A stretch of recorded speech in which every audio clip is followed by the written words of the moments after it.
महाराज जी, कहा जाता है कि अगर हमें कोई दुख देता है तो वो हमारे कर्मों की वजह से ही देता है, मगर जो कोई हमें दुख दे रहा है उसके कर्मों में वो लिखा जाता है या नहीं?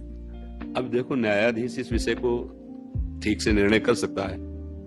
भगवान की गति को सिर्फ भगवान ही जानते हैं, न्यायाधीश जानते हैं, अपने तो अनुमान लगा सकते हैं। उसके लिए कोई प्रमाण थोड़ी सिद्ध कर सकता है। अचानक कोई घटना घट जाती है, हम बिल्कुल नहीं चाहते हैं, वो होता है उसका कर्म, उसके कर्म का फल।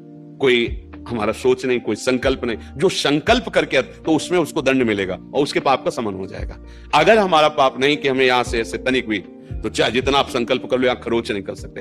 हमारा कर्म नहीं तो आपका किया हुआ प्रहार ऐसे हो जाए। कर्म की सूक्ष्म गति को समझना बड़ा कठिन है।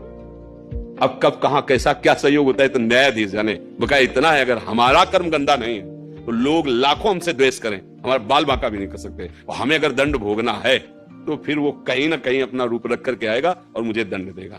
अब उसका क्या विधान बनता है, वो संकल्प है या द्वेष है या पूर्व प्रेरित है, वो अंदर की बात तो भगवान ही जानते हैं ना। अपने तो बाहरी चेष्टा देखते हैं। इसे सही निर्णय तो न्यायाधीश भगवान ही जानते हैं।